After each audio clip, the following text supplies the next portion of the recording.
Halo buddy, ketemu kita di sini di Divers Talk dengan gue Firman. Abi, Michael. Wes, kita bertiga di sini. Mungkin buddy diver dan rekan-rekan di sana pasti akan ini ya bertanya-tanya nih, ini ngapain sih kita bertiga? Nah, jadi ini Divers Talk ini adalah podcast kita nih yang akan bicara seputar dunia diving apapun itu, mau industri, mau informasi, mau edukasi, mau skandal-skandal di sini tempatnya. Nah, ini episode pertama kita. Jadi kita pengen sebelum masuk ke hal-hal yang tadi, kita coba yang soft dulu lah. Kita bicara soal perkembangan industri. Jadi mungkin gua akan ngangkat temanya itu adalah how and when. Pakai bahasa Indonesia aja lah ya. Iya. Ya, gue ribet banget gue. no English. No English, no English. Oke. Jadi kapan dan sejak kapan atau kapan dan bagaimana industri ini berkembang gitu. Nah, narasumber kita yang juga bagian dari Devil Talks ini, kita udah punya dua senior ini yang memang sudah mengetahui dan mengikuti industri diving dari tahun 90-an gitu. Jadi mungkin kita bisa banyak gali informasi ini buat rekan-rekan ya, karena kalau sekarang lo pikir bahwa industri diving ini sangat berkembang sekarang ini kan, tapi lo nggak tahu kan mulainya kapan, dari mana, seperti apa akhirnya bisa jadi industri gitu. Oke, nih datangan apa? Kodoko kedatangan kayak tamu orang yang punya kita ya. Iya. Jadi gini Om, jadi kalau misalnya gue ini kan lahirnya di diving tahun 2000, tahun 2000 pas. Jadi gue nggak pernah tahu di belakang gue itu ada apa. Tapi yang gue tahu bahwa waktu gue belajar diving, oh ternyata ada yang namanya dive center, oh ada instruktur diving, oh ada agency dan segala macam gitu.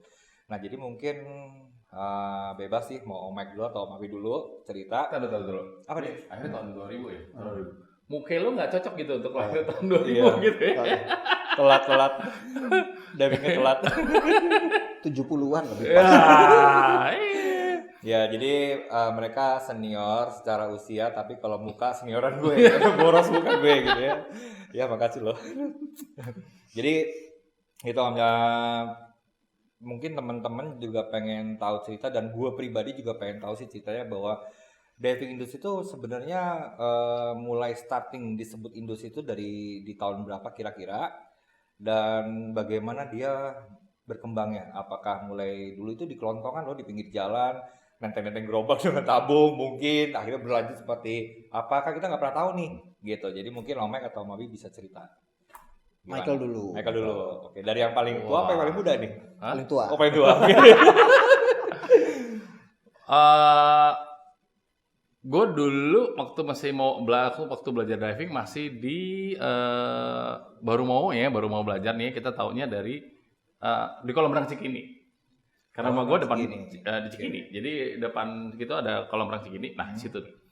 Nah, klub diving masih belum boleh di Senayan waktu itu. Nggak boleh. Jadi bolehnya semua klub diving bolehnya di kolam renang Cikini. Kolam renang Cikini kan negara punya tuh masih ya. Sekarang masih negara sih. Oh, oke. Pemda punya maksudnya gitu. Nah, situlah semua ada waktunya malam-malam gitu ya. Semua klub se-Jakarta nih latihan di situ. Gitu. Dan cuma satu? Enggak, banyak semua. Wah, ada. Maksudnya tempatnya itu cuma di Cikini aja waktu itu? Waktu itu karena juga Oh, iya. kayaknya belum banyak ya yang tempat-tempat yang lainnya belum banyak gitu. Nah, waktu itu di situ tuh Rabu malam atau Kamis malam itu latihan di situ.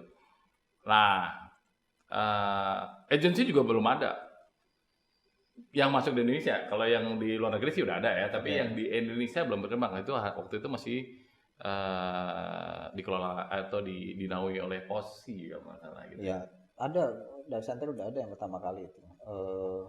Masa setelah Dive Indonesia. Dive Indonesia Oh, ya, ya, ya. 82 Betul. 80-an Dive Indonesia. Wah, tapi kalau untuk kita masuk se dive center itu mahal aja gitu. Berarti memang dari zaman itu pun udah diving itu emang udah mahal ya, maksudnya memang harus orang berduit lah gitu ya. Kira-kira ya. Oh, oke. Udah, itu di situ latihan. Habis itu tapi di situ udah ada beberapa klub diving. Club diving. Klub diving ya. Mungkin sekarang masih ada atau enggak, tapi nggak tahu deh. Tapi yang pasti ada Trisakti Diving Club ada, Oke. terus Corona ada, terus Dari ada. tahun segitu corona udah ada. Om. Corona udah ada. Berarti ini COVID sekarang ini itu lahir kembali ya? Ini kita Oh ngomongin- iya. Iya, iya, bukan ya? Telan Bukan. nyambungnya. Enggak, enggak. Terus ada siapa lagi ya? Banyak klub. Hydrospan? Belum Itu ada. belum ada? Belum ada. Oh. Itu belum ada. Iya. Itu klub-klub ya kayak si PL juga ada ya, atau Kanisius juga ada waktu itu. Ada Antaboga ya kalau nggak salah waktu itu. Iya itu ada. Antaboga. Klub-klub gitu deh ada. Ya itu tuh mulai dari situ. Toko udah ada, toko udah ada si dulu Dive Master. Dive Indonesia dulu. Dive Indonesia dulu ya, Indonesia dulu ya. Indonesia dulu. Dive Indonesia dulu. Oke, ya benar. Dive Indonesia dulu. Dari Dive Indonesia itu berkembang ada Dive Dive Master. Master. Karena ada yang loncat, ada yang ngambek. Oh gitu ya. Masih lah ya kayak dulu kayak sekarang masih lah ya hal-hal kayak gitu. Tapi mungkin gue jadi pengen nanya karena memang gue nggak tahu tuh hal-hal kayak gitu tuh. Dive Indonesia aja waktu gue belajar diving gue nggak pernah denger Dive Indonesia. Udah nggak ada. 2000 berarti dulu nggak ada ya. Dia dagangnya apa ya distributor alatnya? Jadi beberapa merek yang mereka pegang dulu itu kalau nggak salah Scuba Pro itu yang pegang Pro, Dive Indonesia. Pro. Ya. Jadi dulu dua brand besar Scuba Pro yang pegang Dive Indonesia, Aqualang, US Divers itu yang pegang Dive Master. Dive Master. Tuh, masih US Diver. Ya. Belum Oh, ada kalau. iya, benar-benar. Masih US Diver namanya. Berarti kalau misalnya tadi yang disebut di Cikini itu yang Om Mike ceritakan tadi itu tahun berapa? Om? Belajar divingnya mencoba pertama kali di kolam itu. Kalau waktu itu gua tahun 80-an deh. 80-an. 80-an ya, 85-an gitulah kira-kira. 85, 84 Tadi gitu. nyebut PL Kanisius itu SMA kan ya? SMA. Dan itu udah ada club divingnya. Kalau Kanisius kayaknya ada duluan. Ada. Belum. Kalau Trisakti Diving Club dari tahun 75. Iya. TDC udah. Oh iya, karena waktu gue belajar ketemu instruktur A, B, C, D segala macam ternyata anak TDC. Kok TDC semua? Jadi gue pikir dulu itu belajar diving ini semua instruktur lahirnya di TDC ya. Pemikiran gue dulu ya, karena Iya. memang banyak banget di TDC. Termasuk instruktur gue. Untung Gitu. lu dulu nggak mikir belajar diving mesti kuliah Trisakti dulu baru bisa belajar diving. Iya ya. Hmm. Bener ada gitu ya. Wah berarti anak-anak Kanisius nih anak-anak berduit dong ya. Udah ada club diving bro di dalamnya. Fasilitas UKM dari sekolah? Iya. Ya mantep sih. Iya. Oke, berarti dari tahun 80-an itu sebenarnya udah ada ya. 80-an kayak tadi data diving 82 kan? Kalau nggak salah Dive Indonesia kalau nggak salah 82 deh. Iya. Oke. Kira-kira 80-an lah, 80-an awal lah gitu ya. Iya. 80-an awal. Itu Gue jujur aja nih ya buat lu nih salah satu informasi. Jadi waktu gue diving itu belajar diving zaman masih kuliah tahun 2000 itu, gue itu pertama ngelihat ya kalau di antara mereka berdua ya gue pertama kali ngelihatnya adalah Michael sih. Jadi waktu di Dermaga Marina, instruktur gue ngobrol terus dia ngomong itu instruktur dari PEDI bla bla bla, terus gue cuma ngeliatin dari ujung aja. Oh kayak gini instruktur ya. Minderan orangnya gitu. Gue minderan gitu. Gue masih gondrong, masih kuliah gitu kan, cuma nongkrong Sekarang liatin menunjang. aja. Pojokan anak bawang lah. Gitu terus ketika gue udah advance A2 lah gitu ngambilnya dari posi, terus gue pertama kali ngelihat sosok Om Abi ini dari majalah dan majalahnya majalah Kartini. Bener gak Om? Lu pernah masuk di rubrik bukan Kartini ya? Apa ya? Majalah Tempo dulu lah. Cosmopolitan. Bukan. Ada. Oh ada ya? Cosmopolitan sama Femina ada. Oh Femina berarti Bang Kartini, Femina. Wah, jauh banget Pak Kartini. Iya salah ya. Ya jadi waktu itu gue ngeliat temen memang sosok dia ketika gue ketemu secara fisiknya bertahun-tahun kemudian itu agak beda. Jadi gue ini Abimanyu itu ada berapa orang sih sebenarnya kepasaran banget. Karena waktu yang di Di Kartini masih pakai kebaya ya. gue masih ingat banget tuh Kelamin gue. di fotonya itu dia berdiri di depannya itu duduk ibunya. Bener gak sih tuh? Kalau lo masih ingat, jadi ada ibu-ibu terus di belakangnya lu gitu. Itu nyokap lu sih gitu. Kalau nggak salah itu ya, gue melihat di TV lagi ada liputan. Abimanyu karena dan di situ gue juga tahu dia sarjana hukum bla bla bla, tapi itu deh masa tulisannya ya, tato badan gede, gede badannya tahun 2000 itu. Jadi pas ketika ketemu ini kayaknya abinya bukan yang gue lihat dulu deh kan ya. Jadi ya memang gue ngelihat memang saat itu tuh institut diving itu keren bro.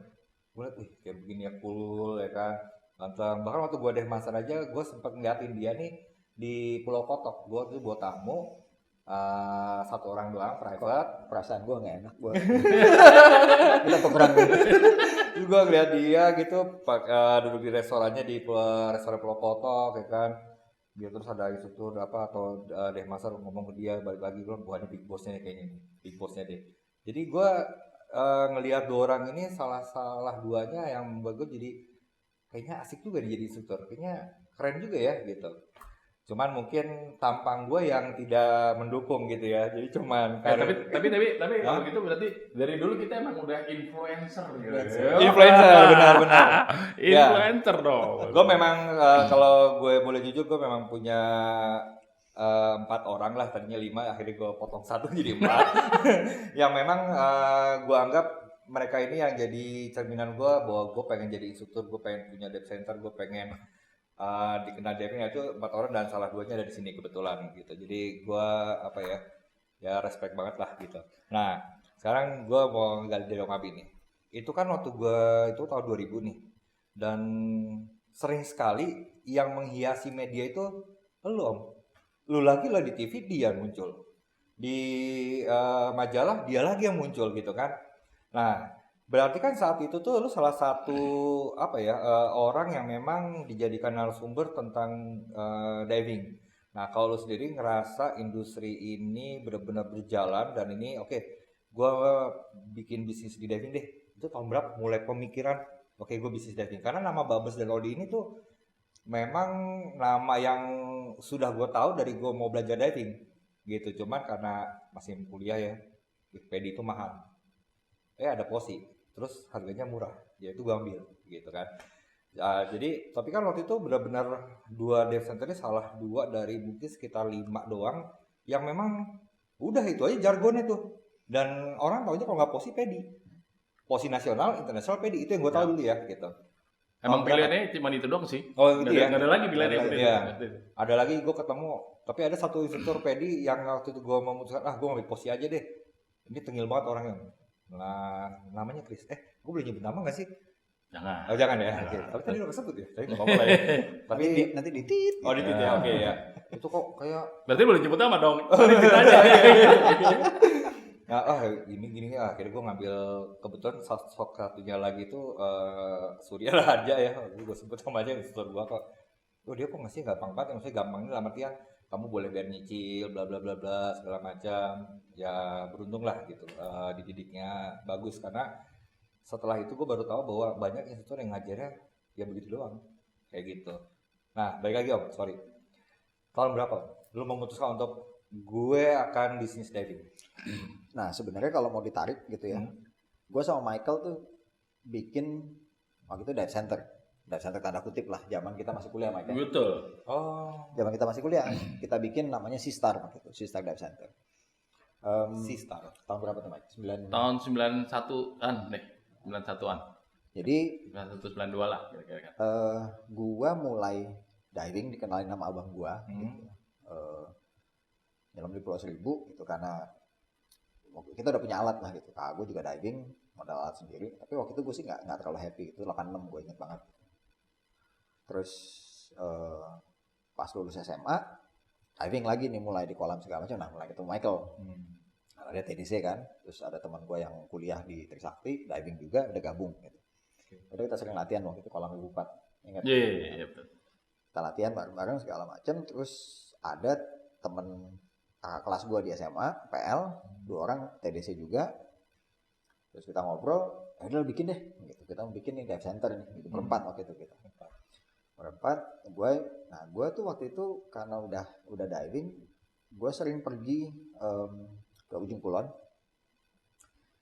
bantuin ada Mas Andi, ya Mas Andi tuh my instructor lah, gitu. Gue belajar Andi Zulkifli. Sekarang coach director pedi, udah lama coach director pedi. Itu gue belajar banyak sama dia. Actually dia yang pertama kali certified gue, karena gue sekian tahun itu Open water. open. Oh, Karena gue sekian tahun itu illegal divers, nggak punya sertifikasi. Modal gue adalah gue punya alat komplit, sama modal gue gondrong. Jadi orang begitu ke pulau ngeliat, dive master, iya dive master. Pasang alat, mau ngurus alat, bawa orang segala macam diving semua nggak punya sertifikat waktu itu. Untung nggak ada yang mati lah. Nah, udah ketemu ngobrol-ngobrol, yuk kita bikin buat. Akhirnya gue join. Awalnya mereka bertiga dulu, gue join. Itu yang bertiga terus Satria Diving Club tuh. TDC Dari semua. Satria Diving Club. Om Mike, Om Abi. Oh enggak. Ada namanya Angelo Mahendra ya. Angelo Angelo Mahendra. Mahendra. Tapi sekarang dua-duanya udah nggak di diving Aktif lagi. di Oke, diving. nggak pernah dengar namanya juga soal itu. Nah, karena itu nanti ceritanya nyampe situ. Nah, begitu gue sering jalan bantuin Mas Andi gitu ya. Sweeper gitu diving, sering ke ujung kulon. Dulu ada liveaboard kita di Ancol. Ya. Adventure namanya. Itu kita biasanya berangkatnya Jumat malam ke ujung kulon. Terus pulangnya dari ujung kulon tuh Minggu malam. Jadi Senin pagi tuh kapal udah di Marina Ancol lagi. Jadi yang ikut kebanyakan bule-bule itu mereka orang-orang asing kerja di Jakarta, ekspatriat, dijemput supirnya langsung kantor. Anjir. Gua ngatur, jadi gua ngatur kuliah memang di waktu gua kuliah tuh Sabtu libur, Senin tuh gua bikin libur. Jadi gua bikin nggak ada kuliah Senin. Jadi Jumat malam gua bisa berangkat, terus pulang Senin bisa tidur gitu kan, bantuin. Nah itu gua punya banyak experience di sana. Gitu ya udah, masuk deh gitu, ikutan, ayo asik. Nah, kita bikin. Nah begitu sudah lulus kerja semua, kuliah semua, itu Angelo sama Hendra memutuskan untuk Hendra sekolah ya waktu itu ya. Sekolah Amerika. Angelo kerja. Tinggal gue sama dia nih. Dia jadi instruktur duluan. Lu ke Malaysia ya? Malaysia. Dia ke Malaysia ngambil instruktur karena waktu itu belum ada IDC di sini. Ada sih sebetulnya. Bali ya? Cuman Boston aja gitu. Dia lagi gagal mulu kurang sering. Gagal lagi ya? Gagal terus kan tiap kali kita misalnya udah sign up nih. Udah sign up. Gue sempet mau daftar waktu itu yang Jakarta. Abis itu candidate-nya nggak cukup. Nggak ada. Oh iya. Hanya nggak jadi. Oh, masalah kuota berarti. Jadi ya udah, hanya dia ke Malaysia, gue ke Filipina. Terus dia duluan jadi instruktur. Selesai balik. Nah, ini semua sudah dengan ego masing-masing. Kita punya internal problem lah gitu ya. Masing-masing ego aja lah gitu. Akhirnya udah sister bubar. Cinta bertepuk sebelah tangan gitu ya. Sebelah tangan. Bubar. Dia bikin Odi. Bubar. Sister bubar. Tahun berapa tuh? Bukan Sistar. Oh itu benar ya Sistar. Kalau yang itu masih ada tuh. Oh iya masih baru ya. Orang tuh. Sistar. Tahun berapa? Sistar 95 sampai 96 ya kalau nggak salah ya. Sorry. 92-an, 9192 sampai 96. Enggak nyampe dong. Lu instruktur 95 dong. 95. Gua ambil 96. Iya. Waktu gua ambil udah enggak ada Sistar. 95 kalau nggak salah bubar. 95. Oke. Jadi 95 akhir atau apa pokoknya udah selesai. Terus gua sempet jadi instruktur sebentar, habis itu gua kerja kantoran, nggak enak sama nyokap yang udah bayarin kuliah, gitu kan. Lu full diving ya? Tapi apa sempat enggak, juga ya? Pak. Masih diving dari 96, dari 96 ke 98 ini pengacara. Pengacara. Terus ngangguran banyak acara dia. Terus gua nggak kerja juga waktu itu di Ecolabel. Bos gua waktu itu Emil Salim gitu karena background hukum lingkungan kan sebagai junior staff hukum gitu. Terus nggak tahan juga. Nah, 98 gua bikin Bubbles. Odi 98 juga? Akhir 98. Dia duluan pasti. Dia duluan. Gua di tahun yang sama berarti 98. Jadi dulu tuh gua sama dia hanya kompetisi. Oke. Jadi pecah gitu kan, pecah kompetisi kita gitu kan. Gua bikin sendiri, dia bikin. Gitu. Jadi kita competition lah pada saat itu. Terus 98 gue buat Bubbles, gue di Cilandak Sport Center, lu di Tengkumar. Ya. Panarukan itu ya? Tengkumar. Beda lagi. Berarti yang Panarukan setelah itu. Oke. Itu. Jadi 98 kita mulai. Nah, pada saat kita mulai itu sebetulnya sebelumnya ya, kalau kita bicara pasar sertifikasi PADI, ya dominasi itu adalah diving center yang sudah established itu. Iya. Ada Indonesia, ada Master. Iya. Dan mereka rata-rata customer mereka adalah ekspatriat. Expat, ya. Nah, kita masuk anak-anak muda gitulah bisa dibilang gitu ya. Masih muda kita. Sekarang juga masih sih sebenarnya. Dibanding BJ kan. Kita masuk itu orang aja punya opsi gitu kan. Wah, gue belajar nih sama PADI. Iya. Tapi instrukturnya juga masih seumuran lah dan sebagainya. Nah, kita penetrate pasar-pasar yang seperti itu. Yang tadinya sebelumnya ngambilnya di klub gitu kan, ngambil sertifikasi lain, mereka punya opsi kan pada saat itu belajar ngambil sertifikasi PADI gitu. Jadi yang profesional gitu ya, eksekutif yang masih muda-muda tapi udah punya uang gitu. Ya, dia ngambil sertifikasi PADI pada saat itu. Berarti kalau waktu tahun 98 ini agak riskan ya. 98 itu kan Rismon ya. Exactly. Yuk. Lalu lo memutuskan bisnis diving yang memang itu lo butuh duit banyak sih sebenarnya. Ya Jadi gini, kalau gua pas gua buka itu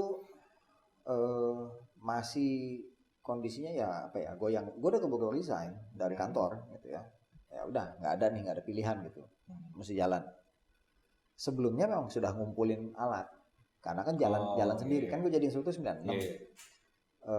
Double kerjaan kan, kerjaan kantoran iya, ngajak diving masih iya gitu. Tapi gue udah punya kompresor, gue udah punya tabung, nyicil lah gitu. Oke, nyicil sampai akhirnya wah kayaknya udah bisa bikin dive center nih gitu ya. Nyicil, nah terus pas mau buat dive center tinggal nambah dikit lagi gitu, karena kan kita pikir lingkupnya kecil aja, kita konsentrasi full gitu. Nah, jadi waktu buka sebenarnya barang modalnya sih nggak terlalu pusing gitu ya. Tapi yang pusing gue sih masih inget dulu gue bayar sewa kan. Gue bayar sewa, gue minta dibagi dua gitu karena dolar sudah mulai naik. Waktu itu semua sewa kantoran masih dolar tuh per meter. Gue sewa di Cilandak Sport Center. Bagi boleh nggak 6 bulan dulu gitu, pinjam duit sama nyokap gitu kan. Nah untuk 6 bulan habis itu the next 6 months gue bisa bayar sendiri gitu ya, sewanya. Udah masuk. Nah yang kocak waktu itu dolar kan naik terus. Nah sekali waktu ya semua kan barang US. Tapi orang habis itu kita kalikan rupiah. Gue inget ya, orang beli masker snorkel fins yang tadinya mungkin cuman berapa ratus ribu gitu, pada saat itu tuh jadi sekian juta gitu. Jadi begitu ngitung duitnya, ini gue nggak salah ngitung, ini kebanyakan gitu, ngeliatin invoice-nya. Oh iya, soalnya dikaliin berapa, 14.000 berapa lah gitu. Ya lumayan sih gitu. Punya tabungan sedikit dolar gitu, langsung banyak gitu ya. Itu bisa dipakai buat invest. Yang susah adalah pada saat krisis, rusuh ya, kita mesti tutup dulu dan sebagainya. Tapi gua rasa sih pada saat itu masuk itu kita dapat market, banyak ekspatriat yang juga hanya nyangkut di sini gitu kan. Terus mereka juga mencari alternatif lagi, belajar diving dan cari nggak jauh-jauh gitu. Jadi ya gua kebagian yang di daerah Cilandak gitu, Jakarta Selatan. Michael juga udah punya pasar sendiri kan, pusat. Selatan pusat. Emang di mana orang-orang yang memiliki uang lebih adanya di daerah situ ya. Jadi pas di wilayahnya pas, nge-grab pasarnya pas, momennya pas juga dan tidak ada pesaing. Nah, sekarang gini. 98 barengan nih di tahun yang sama. Nah, agak sedikit menyinggung sedikit lah ke Odidev atau Mike ya. Ada nggak pikiran waktu itu? Dia bikin, oke, gue bikin juga. Atau memang dari sebelumnya udah niat untuk punya dive center sendiri? Kalau gue nih, kalau gue waktu itu karena kepepet. Bukan karena saingan, tapi karena kepepet gini. Kepepet? Kepepet. Karena di tahun 95 selesai, kan jadi pengacara nih. Iya. Ya. Pengacara, benar-benar pengacara nih gue. Pengacara, abis itu jadi advokat, oke. Berkacara, abis itu gue usaha trading juga. Wah, duit banyak gitu ya. Yeah. Ada satu keadaan gue pada saat itu benar-benar ketipu. Duit habis banget nih. Sampai beli susu anak gue aja nggak bisa gitu ya. Nah, yang menyelamatkan gue pada saat keadaan itu adalah instruktur diving. Karena pada saat itu kan gue masih aktif nih, ya. Tapi udah nggak ngajar lagi nih, udah lama ya gitu. Lagi bengong-bengong gimana ya beli susu gimana caranya nih? Ada dapat telepon. Mac, lu masih ngajar nggak? Masih, bisa. Gitu. Ada teman gue yang mau ngajar nih, mau belajar diving nih, bisa nggak? Oke deh. Saat itu gue nggak ada nih. Kalau tadi Abi ada semua peralatan, gue sama sekali belum nggak ada. BCD regular apalah semua udah nggak ada. Karena pada saat itu berhenti, ya udah kelar gitu ya. Dan gue ke background gue hukum gitu jadi. Nah, pinjamlah sana sini, ngajar di rumah gitu ya. Oh deh, dari situ mulailah hidup gue bergantung dengan diving. 1, 2, 3, 4 terus, nah murid-murid ya nambah.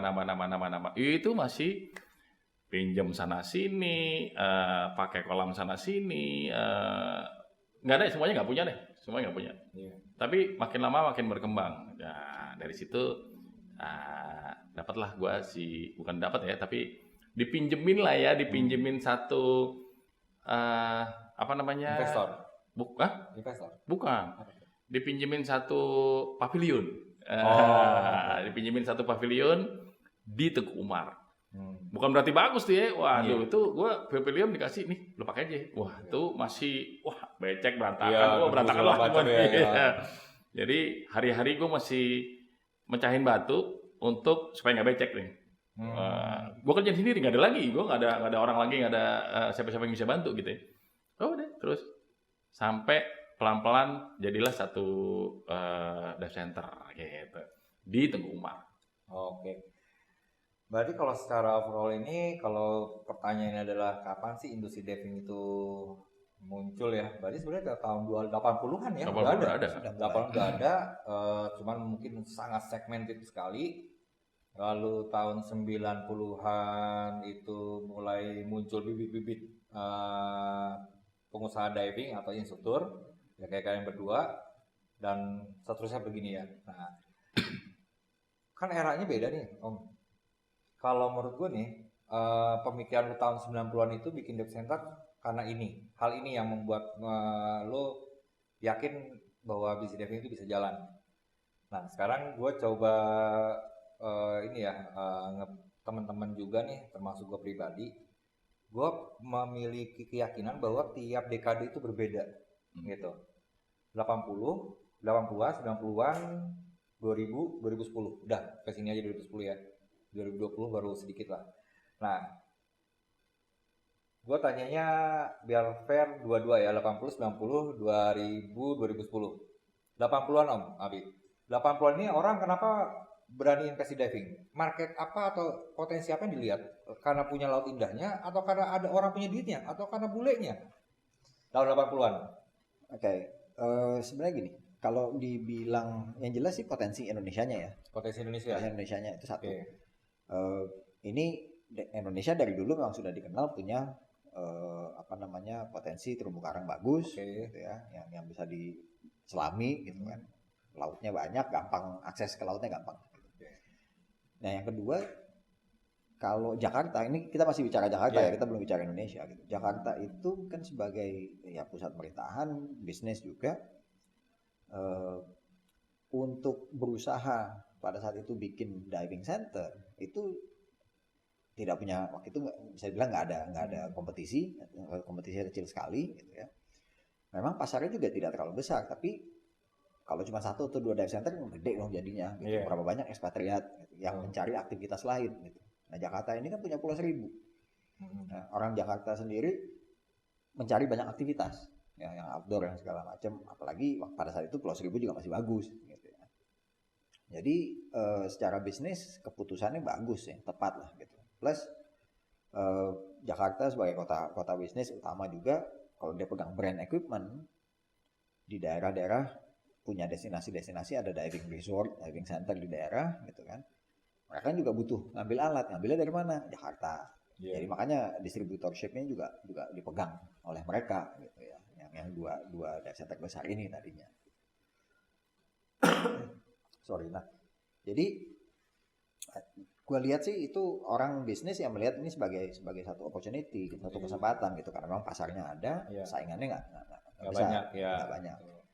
Nah, waktu kita masuk terus terang kita ini mengganggu lah gitu keberadaan dari yang besar-besar ada ya, enggak ngomong jujur aja. Ya gitu benar sih, ya. Kita ini mengganggu gitu keberadaan besar karena pada saat itu mereka sudah well established gitu. Kita ini masih ya kayak Michael bilang gitu ya. Saat gue ke kantor pada saat itu buka gitu ya. Ada partner gue waktu itu yang pertama Arif, sekarang sih kayaknya udah nggak pernah diving lagi. Sama ada satu orang kerja buat gue gitu ya, Rahmat. Sekarang di Pulau Pramuka ya Rahmat masih ya. Kayaknya. Buka itu jalan, Rahmat tuh gue juga bilang, Mat, gue cuma sanggup lu gue gaji harian dulu ya, gue bilang gitu kan. Ya kalau emang gue nggak dapet duit ya pakai duit gue keluar. Gitu. 2 tahun gue nggak ambil gaji bro pada saat itu. Gitu ya. Memang ya gue butuh, gue masukin expenses bensin dan segala macam masuk, tapi nggak jajan lah istilahnya. Gitu. Ya nyapu, ngepel, ngerjain sendiri. Gitu ya. Kalau emang mesti ngisi tabung, ya ngisi tabung, kan. Nah, itu yang memang pada saat itu gue lakukan gitu. Nah harga juga pada saat itu hitungannya simple.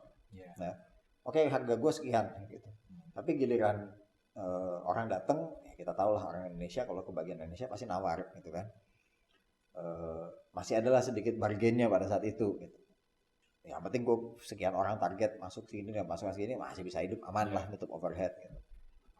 Jadi harga cukup mengganggu gitu yang lain karena bermunculan beberapa data center kan akhirnya orang pada belanja kan, nelfon dulu harga lu berapa nih, ini berapa ya. Nah, gitu kan comparing. Nah apa nyesel juga sih kalau nggak duitnya lebih banyak sekarang gitu kan dulu diskon gitu. But anyway ya itu yang terjadi gitu ya. Jadi sebetulnya dan dulu kita banyak belajar lah gitu sama yang sudah well established. Tapi intinya ya cuman kesempatan aja, opportunity aja. Gitu. Karena sampai sekarang pun di diving ya yakin gue Michael juga ngalamin hal yang sama, itu juga pasti ngalamin hal yang sama gitu. Ya kayak misalnya Michael bilang ditelepon nih gitu, Mike lo masih ngajar diving nggak gitu ya, out of nowhere. Gue sampai sekarang juga masih sering terima gitu, Bi lo masih ngajar nggak Bi? Gitu. Murid yang udah 10-15 tahun lalu gitu kan masih kontak gitu kan. Atau murid yang udah lama itu udah 10-20 tahun lalu lah gitu, misalnya belajar 99 tiba-tiba anak-anaknya mau belajar, jadi second generation nih gue handle gitu. Ya udah gue bilang sorry gue nggak ngajar lagi tapi ke dive shop gue boleh gitu ya, udah datang belajar di dive shop gitu. Nah, itu masih jalan terus ya. Mantap sih. Jadi memang saat itu lebih ngelihat ini kompetitornya belum ada pemain banyak, terus peluang bisnisnya ada, maka orang 80-90an itu memutuskan untuk gue main di sini industrinya kan gitu ya. Nah kalau menurut Om Mike tahun 2000-an yang lo lihat tuh tahun 2000 ini orang mulai muncul ya bisa 2009 2010 itu ya, pokoknya tahun 2000 lah sampai tahun 2010 itu perkembangannya kenapa sih orang jadi banyak bikin dive center jadi instruktur? Orangnya udah beda nih sekarang ya. Iya udah beda nih. 2000-an orangnya udah beda. Udah eranya udah beda. Ya kan? Nah, karakternya sih kalau gue bilang hampir sama. Jadi gini, setelah dia udah bisa diving gitu ya, habis itu dia naik jenjang dong ya. Pas naik jenjang, sudah sampai dengan jenjang yang pro, mungkin belum instructor tapi dia udah pro ya, udah master lah gitu ya. Dia udah mulai dengan mulai bisa untuk membuat komunitasnya dia sendiri gitu dia sendiri. Mungkin deh sama gue deh, mulai deh dia buat satu kegiatan yang trip bareng lah, trip sini lah, trip situ lah. Nah mulai merasakan dapat duit gitu kan, dapat duit. Nah mulai deh tuh dengan kayaknya gue bisa nih buat dive center gitu. Gue juga sepakat sih tahun 2000-an itu memang dive club itu atau komunitas menjamur sih. Ya ketemu tuh ngumpul bikin ini dan terus gitu. Jadi sampai akhirnya agak membingungkan antara komunitas berakhir dulunya dari dive center atau seperti apa, tapi emang komunitas sih yang berkembang. Komunitas yang banyak ya. Iya. Tahun 2000-an itu instansi pemerintah aja udah banyak bikin klub lah, bikin community lah gitu ya. Yang community yang jalan doang atau klub beneran, ada struktur organisasi gitu ya. Nah itu belum lagi dengan Itu instansi, belum yang universitas dan lain-lainnya gitu. Iya. Universitas dan lainnya berkembang nih. Betul. Kalau tahun 90-an akhir gitu ya kita mulai ini, itu aja udah ada 33 dive community. Gitu ya. Termasuk yang Trisakti Diving Club lah, Atma Jaya Diving Club lah. Terus apa? Dulu ada Telkomsel, sekarang masih ada nggak tahu. TVRI aja ada dulu gitu kan. Iya, TVRI ada benar. Gue TVRI juga ada. sering pernah latih sama orang TVRI. Bahkan Trisaktinya punya 2 ya. Hah? Trisakti yang pariwisatanya khusus sendiri. Yes, Iya kan? ya betul. Dia pariwisata Iya. sendiri tuh. Nah, kayak gitu. Nah, berkembangnya dengan itu, kalau dia udah komunitas sendiri dan ada pasar sendiri, ya mulai deh mencoba untuk membuat Iya. satu usaha jadinya. Jadi biasanya itu kayak udah kayak gitu, terus ada orang yang lebih menonjol dalam sisi niat sama dalam sisi modal, akhirnya di komunitas itu jadi instruktur, Ya. bikin brand, nggak cocok, keluar dari komunitas, dia bikin brand lagi sendiri, Tuh. tapi muncul dari klub atau komunitas. Itu tahun 2000-an ya. Nah, ini agak-agak lumayan mengehekkan sih sebenarnya. Karena industri ini kan berkembang, semua orang pengen ya, pengusaha diving industri berkembangnya bagus. Tapi di tahun 2010 ke sini, ini gue ngeliat perkembangannya terlalu apa ya? Sepakat nggak sih kalau itu terlalu cepat sampai akhirnya lombanya itu kompetisi jadi tidak bagus. Jadi seperti apa ya? Kalau gue bisa jadi punya duit, gue punya beberapa item barang, gue bisa bikin brand, maka gue jualan diving. Sesimpel itu. Menurut Bisa jadi. Kalau ini gue pengennya dari 2 versi nih. Kalau menurut Om Abilu deh tahun 2010 nih. Karena tahun 2010 itu kan lu udah aktif di kementerian tuh. Dari 2010 sininya ya. Dan Omnya juga gue tahu tuh.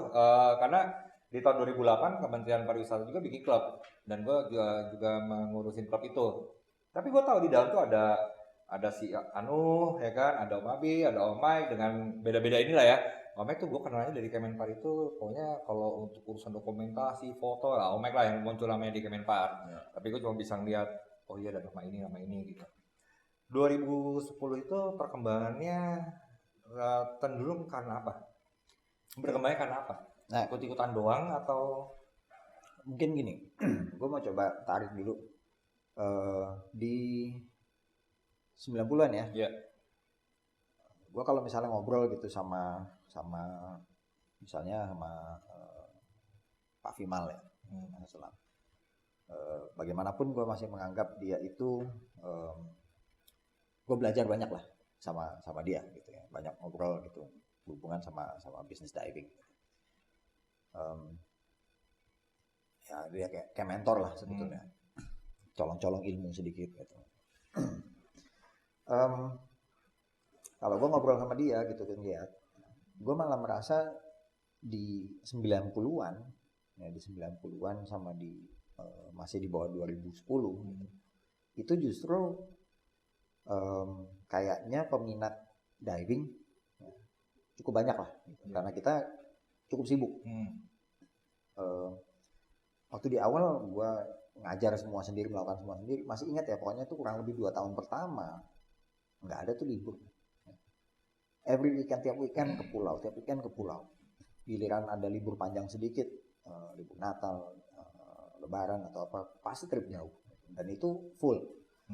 Nggak pernah ikutin acara keluarga lagi dan segala macam. Ketemu nyokap gue cuman pagi bangun tidur ngobrol sebentar, berangkat pulang tengah malam, gitu terus kita build. Benar-benar sibuk. Nah, gue sempat ada jeda.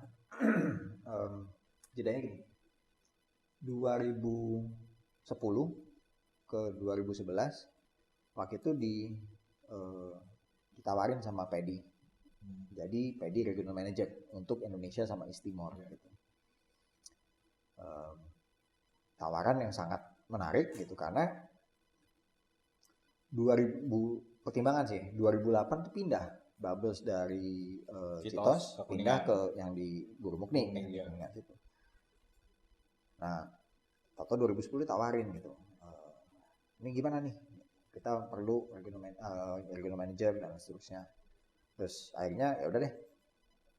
Bilang sama partner, gue bilang kalau gue ke Pedi I have to let go my share segala macam. Ya udah, partner gue bilang berapa lama? Udah paling lama 2 tahun deh. Gue pengen belajar gitu. Ini ilmu baru, pengen belajar. Ya udah, hanya kita ke notaris beresin urusan saham supaya karena nggak boleh ada ikatan sama sekali ke perusahaan gitu. Waktu masuk PD harus benar netral. Habis itu pindah ke Bali. Tapi gue cuma tahan 1 tahun gitu ya. Gue cuma tahan 1 tahun karena berat lah bebannya pada saat itu. Jadi 2010 ke 2011. Beban hidup, beban pengeluaran apa beban godaan nih? Nah, beban hidup, beban hidup ya. Gua ngalamin sebagai regional manager PD orang Indonesia pertama dan masih belum ada lagi sampai sekarang. Gua masuk di dunia yang didominasi terus terang sama WNA. Ya, orang asing. Orang asing. Penerimaan mereka itu berat. Gitu ya. Plus di sisi lain teman-teman pelaku industri Indonesia berharap banyak. Yeah. Jadi begitu waktunya gua lebih banyak ke yang orang Indonesia yang lokal, secara tidak langsung yang ini protes. Oh, oke. Dianggap gue tidak itu. Tapi pada saat itu sempat ditegur karena kurang waktu lah dan segala macam. Gue bilang bahwa belajar dari pengalaman sebelumnya, Bom Bali dan seterusnya, kita tuh butuh banyak diver lokal. Ya gue kasih justifikasi lah. Tapi ya ujung-ujungnya sepertinya memang nggak bisa diterima gitu kan. Ya bagaimanapun yang di bisnis gue punya target, walaupun gue memenuhi target lah, gitu. Tapi kesannya gue tidak mengikuti arahan karena kan punya bos gitu. Jadi ya daripada nggak nyaman lagi gitu kerjaan segala macamnya, gue bilang udah fine, gue quit gitu. Ya udah gue mundurin diri, sayang lah waktu setahun gitu ya, gue mundur, gue cabut, balik sempat sakit hati sama diving. Patah hati tuh. Sebelum patah hati yang lebih panjang, gue mau ngopi dulu nih. Ada yang mau pesan? Gue si latte. Gue habis cabut gigi jangan ngopi dulu, nggak boleh panas-panas. Latte sih boleh sih. Latte. Gue mesti dingin ya. Saya air tawar biasa aja. Oh air tawar, oke. Oke, nah gue berhenti, terus Babes masih ada gitu. Partner gue bilang ya udah lu beresin tuh saham lu balik lagi. Gitu. Ya udah yang notaris beresin saham tapi uring-uringan gitu kan, ngambek lah. Ngambek. Terus jadi gue nggak terlalu merhatiin lah ya pada saat itu. Nah, teman yang kebetulan partner juga nawarin kerjaan lain, keluar kota banyak. Ya udahlah, ikutan aja. Gitu. Nah, ini gue kerjain itu. Gue baru balik lagi ngurusin diving itu kurang lebih mungkin 2015. Nah di kementerian sebetulnya di akhir 90-an tuh gue udah ikut di sana. Oh udah ini ya, di info udah info. Karena pada saat itu tuh kata-kata terkait ke kalau pembicaraan mengenai masalah standar dan seterusnya, aturan-aturan dan sebagainya banyak ikut ngasih masukan di sana. Kalau memang urusan foto marketing segala macam Michael yang jalan. Terus 2015 akhirnya gue balik lagi lah ke diving. Balik lagi ke diving mulai pelan-pelan kan jalanin. Terus ya udah 2016 tawarin lagi sama Pedi gitu, kerja part time sebagai industry consultant. Nah, cuman karena hitungannya part time, gue masih boleh punya dive shop. Ya udah, jadi berarti jalanin 2 lah bisa dibilang, walaupun yang satu bisa dibilang hampir nggak dijalanin, yang jalanin itu full. Terus ya kalau kita mau lihat memang sekarang kompetisinya lebih tajam. Pilihan banyak gitu ya. Orang sekarang sudah mulai nanya gitu. Bedanya sertifikasi A sama sertifikasi B apa gitu. Saya kenapa gue mesti ngambil A gitu. Ya kita juga mesti menjelaskannya itu tidak bisa menjelekkan gitu ya. Orang kan bilang kan, pokoknya urusan jelek-jelekan tuh ya di belakang aja kalau kita ngobrol gitu, nggak usah ke depan. Mau ngetawain, jelekin di belakang aja. Tapi beneran ke depan kan sama orang customer nggak mungkin kita jelekin. Kita harus angkat kelebihan kita apa gitu ya. Dan ya itu yang sudah terbukti gitu kan, itu yang diangkat. Gitu. Tapi emang lebih susah, lebih tajam gitu, agak sulit gitu untuk bikin orang itu langsung oke, gue putusin gue mau ngambil sama lu nih. Gitu. Itu lebih tough. Jadi ya sebetulnya memang saat ini mulai dari tahun 2000-an lah itu, karena semakin banyak dan semakin mudah gitu ya orang untuk menjadi dive pro. Rata-rata kadang-kadang orang berpikir bahwa udah asik nih gue kayaknya pengen diving gratis, gue bikin grup aja gitu kan, arrange trip dan seterusnya. Belum lagi tambah lagi dengan internet ya, penjualan internet online dan sebagainya, agak makin sulit kita untuk bikin trip ya. Kadang-kadang orang kontak langsung dapat diskonnya kurang lebih sama sama kita sebagai dive center gitu. Padahal kita kalau dive center berangkat kan kita mesti ngirim orang lagi. Jadi kan harus disiasati lah semua. Tapi satu yang gue lihat,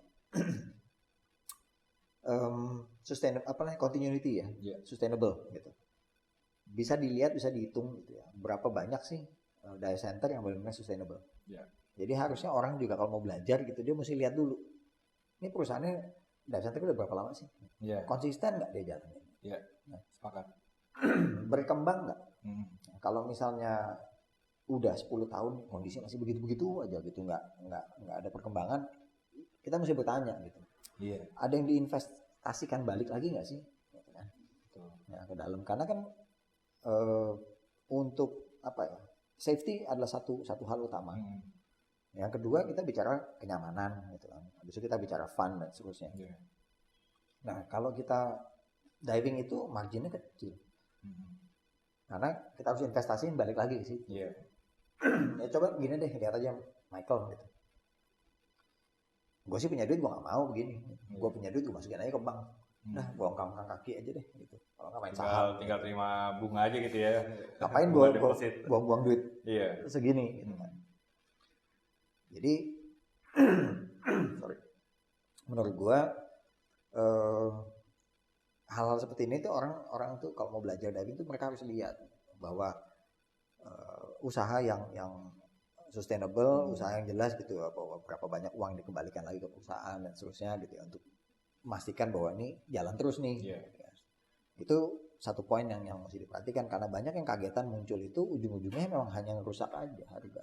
Overhead cost nggak punya gitu, tempat juga nggak ada segala macam, tiba-tiba yang penting harga sekian gitu, karena kan hanya untuk memenuhi biayanya dia doang, nggak ada yang lain gitu. Semakin sedikit, sedangkan yang sudah established ini kan punya biaya yang memang sudah pasti harus dia keluarkan gitu. Itu kan dihitung. Nah, biaya itu sebetulnya kembali lagi untuk kenyamanan, keamanan dari customernya.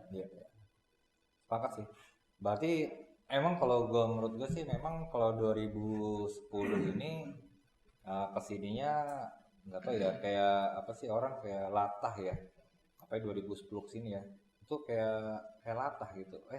Kayaknya enak nih. Tapi kalau menurut gue nih, ada aja banyak yang mikirnya pertama nge-race trip diving bayar, sekarang diving diskon, terus diving bisa gratis nih dengan modal nge-race. Terus kayaknya kalau gue serusin bisa diving trip gratis, dapat duit pula. Akhirnya bikin sesimpel itu ya, sesimpel itu. Jadi kalau misalnya gue coba merangkai ini 80-an itu memang intinya kenapa industri diving itu ada, karena kita memang punya potensi. Nah, ya betul ya, punya potensinya dari alamnya gitu, itu udah pasti. Lalu kita bisa menjual hal itu dan menjadikan bisnis karena kompetisi tidak tinggi, tapi demand-nya mudah diciptakan karena punya potensi. Itu 80-an ya. 90-an ini muncul orang-orang baru yang memang sudah mempelajari itu dari tahun 80-an. Itu era 90-an tuh. Tahun 2000-an itu lahirnya bukan dive center, tapi dive pro yang kerja di dive center. Kayak gue nih, gue itu kalau buka di dive center, gue tidak akan jadi instruktur. Itu pemikiran gue ya. Karena gue jadi dari instruktur karena permintaan dive center butuh nambah instruktur nih. Oke. Wah, datang kopi nih ya. Kopi. Ini kopi ini sponsor dari apa? Tipsy ya? Wih, harusnya sih enak nih. Harusnya enak. Ambil kopi. Air jahe nggak ada air jahe ya? Air jahe. Masa yang satu nggak minum air jahe? Oh, nggak bisa minum kopi di air jahe. Oke, jadi itu menurut gua tuh. Terus 2010 kesininya lebih karena pengen gaya mungkin, pengen cari murah dan segala macam. Tapi gini, buat lo juga nih diver sama teman-teman yang lain ya, kita bisa ngeliat sih di sini bahwa kalau kita mengacu sama cerita-cerita tadi nih, menurut gue cuma ada 5 sampai 7 mungkin dive center yang memang orang-orang itu dari tahun 80-an, 90-an udah muncul dan mereka struggle terus harus dan berkembang terus dan akhirnya survive. Memang benar kalau kita mau ngelihat nggak cuma sekedar agensi lah gitu. Karena kalau agensi ini kalau dapat agensinya bagus, punya nama tapi lu dapat institusi yang ngehe juga nggak benar juga gitu ya. Tapi bisa jadi patokannya juga salah satunya adalah dev center. Dev center ini memang sudah berjalan dengan apa ya, modalnya bukan dalam bentuk uang ya, tapi modal dalam bentuk macam-macam, pengalamannya, bagaimana mereka growingnya, mempertahankan industrinya dan mengembangkan itu paling cuma 5-7 lah. Kita bisa ngeliat dari contoh Omex sama Mabi, lihat dari Odi dengan Bubbles itu, dan gue pun sudah tahu nama itu dari pertama kali gue diving. Berkembangnya seperti apa, pindah bukan berarti pindah itu menjadi lebih buruk, tapi pindah itu sambil berkembang. Dari Citos pindah ke Kuningan itu berkembang, yang nggak punya kolam jadi punya kolam sendiri. Dari Tuku Umar, dari pavilion tadi ya dari pavilion terus ke Panarukan. Nah kalau gue ngerasain ke Panarukan, terus ke sini wah punya kolam lagi sendiri dan segala macam. Jadi itu kita bisa ngeliat bahwa kalau orang fokus, orang memang benar-benar passionnya di situ, ya mereka akan mempraktikkan semua hal.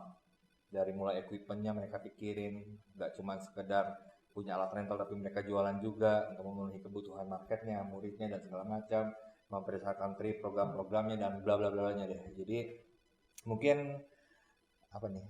Kayaknya asik. Ngopi ya. Enggak, gue ngomong dulu lah. Saya tanggung. Jadi seperti itu. Jadi kalau misalnya pertanyaannya kita mau diperjelas lagi bahwa sejak kapan? Tahun 80-an. Tahun 80-an, tepatnya mungkin nggak tahu, tapi 80-an sudah sangat berkembang. Sudah mulai ada industrinya bermunculan dengan segala macam tahapan dekade-dekadenya. Lalu bagaimana industri ini berkembang, yaitu dari proses-proses dekade demi dekade itu yang memang kalau menurut gue itu dari cerita pengalaman mereka bahwa masing-masing dekade itu ada pemicunya. Era sekian itu pemicunya ini, era sekian pemicunya ini gitu ya. Nah terus ada satu nih, ini yang lucu itu yang baru informasi yang gue dapetin, yang baru nih, bahwa Cikini ternyata itu kalau lu diver yang merasa lu senior tapi lu nggak pernah tahu tentang Cikini, lu belum senior. Belum senior. Gue pun ternyata belum senior karena gue nggak tahu itu bahwa Cikini itu punya sejarah jadi pusat latihannya orang diving di Jakarta. Kan gila, gue bahkan nggak pernah menyentuh Cikini loh. Belum pernah. Kalau ngelihat ke kolamnya pernah, karena di samping ada tempat makan itu. Wah, dulu belum ada tempat makan. Baru kolam renang. Belum ada ya. Nah, itu dia. Jadi gila ini sih emang benar-benar ini banget lah ya. Dan terus kalau dari prosesnya juga mungkin ya dua orang bangkotan ini emang punya apa ya? Punya sejarah yang memang tidak bermanfaat untuk dirinya mereka sendiri, tapi buat teman-teman juga, termasuk gue pribadi ya. Kalau berpikir gue juga cerita tadi bahwa mereka itu salah 2 dari 4 orang yang gue lihat jadi jadi cerminan gue pengen kayak mereka nih, kayak gitu. Jadi ya beruntunglah ada orang-orang yang masih eksis menjaga industri ini dan passionnya mereka menjaga bahwa sustainable itu penting. Itu karena market mereka nggak pernah putus. Kalau kita pengen naik turun, kalau gue ngeliat mereka nggak pernah putus. Ada aja muridnya, pandemi ada aja muridnya gitu. Ya itu salah satu. Jadi buat rekan-rekan juga yang atau juga yang mau bisnis diving, mikir dulu deh, jangan cuma karena gue suka, duit gue tipis sekarang mau memaksakan, jangan deh. Karena apa? Berat dirinya nanti. Karena belum tentu lu bisa menjaga kualitas. Mungkin kayak gitu ya. Itu sepihak aja dari gue ya. Gua bukan berarti lu gak punya modal atau modal dikit itu berarti gak akan bisa maju, enggak sih. Tapi pikir-pikir dulu deh gitu. Daripada nanti lu cakar-cakaran makan kuenya kan, mendingan lu ciptain dulu nih medan lu sendiri, panggung lu sendiri lu ciptain, kokoh, lu masuk industrinya gitu. Kalau belum, lu pasti akan cakar-cakaran, lu pasti akan rebut-rebutan. Mereka menurut gue tuh gak peduli dengan mau nambah agensi kayak gimana pun, mau orang perang harga kayak apapun, mereka udah nggak peduli karena mereka sudah membangun itu semuanya dari awal, udah benar-benar dipikirkan dan terbukti bahwa mereka sampai sekarang masih ada dan tetap eksis dan namanya selalu ada bermunculan di mana-mana, secara individunya, secara usahanya, kira-kira begitu loh. Nah ini Man, ya kalau ngomong industri gitu ya, sebetulnya mungkin di tahun 80-an itu, karena kalau kita bicara industri kita bicara banyak ya, betul. bukan hanya sekedar data center. Ya. Industri itu kan ada apa namanya, equipment manufacturing Ya, yang buat shop, alat-alat betul. gitu kan, ada data centernya, data shopnya, kemudian Operator. training agency Ya. gitu ya, terus ada resort gitu, dan sebagainya. Itu Hmm. full gitu kan. Kalau semua unsur itu ada berarti ya industrinya komplit. Ya. Nah, waktu 80-an mungkin bisa dibilang levelnya masih minimum gitu ya. Memang manufacturing alat ada tapi pilihan nggak terlalu banyak ya, brandnya kita tahu lah gitu, pada Iya. saat itu. Terus ada berapa brand apa dulu? Tekna masih ada nggak? Tekna udah gak ada lagi sekarang Tekna. Oh, Tekna apa itu ya? Nah, pernah dengar nama merek alat diving ya? Nemrod, pernah dengar nggak? Nemrod. Nemrod, Nggak pernah. buatan Prancis. Ada dulu Anjir. banyak di sini. Dulu, sekarang nggak ada lagi. jadi ya kita sempat ngeliat lah gitu. Equipment muncul pabrik gitu awal gitu, wah, dengan brand sekian habis itu hilang gitu, ganti lagi gitu. Nah, makin lengkap tuh sebenarnya sih ya mulai di 90-an lah gitu, industri itu mulai jalan.